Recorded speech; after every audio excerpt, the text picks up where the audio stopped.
গত বিধানসভা নির্বাচনে কিন্তু এই বিষয়টা অতটা চর্চার বিষয় ছিল না যে এবারে এমএলএ প্রার্থী কে হবে, কারণ জিতা প্রার্থী ছিল সে আমাদের শঙ্কর বাবু। এইবারে তৃণমূল কংগ্রেসের মানে প্রার্থী ক্যান্ডিডেট নিয়েও কিন্তু একটা জল্পনা উঠেছে। তো এইবারে প্রার্থী হওয়ার সম্ভাবনা কার বেশি? এবং অবশ্যই যেহেতু আপনি তৃণমূল কংগ্রেসের সভাপতি, আপনি তো যেহেতু সংরক্ষণ সিট আপনি তো আর দাঁড়াতে পারবেন না, তো এমন একজন প্রার্থী হবে নিশ্চয়ই আপনি তাকে অঙ্গুলি হেলনে চালনা করবেন, এরকম তো কাউকে ভেবে রেখেছেন? না, অঙ্গুলি হিলনে মোটেই না। আচ্ছা, অঙ্গুলি হিলনের প্রশ্ন নেই। আমার দলকে বলা আছে, হ্যাঁ, তো আমরা হচ্ছে দলের সৈনিক, আমরা হচ্ছে দলের কর্মী। দল যাকে প্রার্থী করবে আচ্ছা, সে নিয়ে কোনো দ্বিমত নেই, কোনো জায়গায় নেই। দল যাকে প্রার্থী করবে তাকেই আমরা কাঁধে করে নিয়ে আমরা মাঠে ময়দানে নেমে আমাদের জিতিয়ে দেওয়ার অন্তত দায়িত্ব। এই হিংসা তো আছে যে ভূমিপুত্র হবে নাকি বাইরে থেকে এইবারে কোনো সেলিব্রিটিকে দিতে পারে।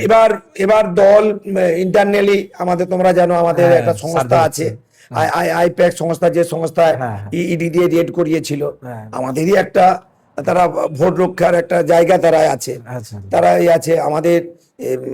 আমাদের যে নেতা অভিষেক ব্যানার্জি, তিনার একটা টিম সেখান থেকে একটা অফিসে যোগাযোগ করে, আমরা আছি। তারা একটা এটা ইন্টারনাল তারা চালাচ্ছে যে কে হলে যোগ্য হবে, যোগ্য হবে। তো বাইরে দিয়েও হতে পারে, যে কেউ হতে পারে। আর আমি দেখো, আমি এলাকার মানুষ, আমি চাইবো আমার এলাকার যে কেউ টিকিট পাক। আচ্ছা আচ্ছা, আমি চাইবো যে ঘাটালের কোনো মানুষ যোগ্য মানুষ টিকিট পাক, আমি এটা চাইবো।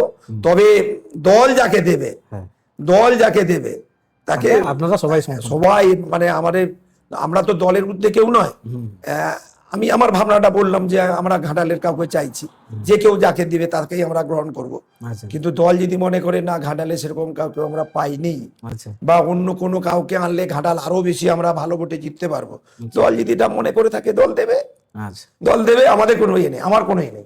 আমি কি দলের কর্মী সৈনিক হিসাবে আমি লড়াইয়ের ময়দানে আছি, থাকবো। আমি ছেড়ে যাওয়ার ছেলে নয়। আচ্ছা।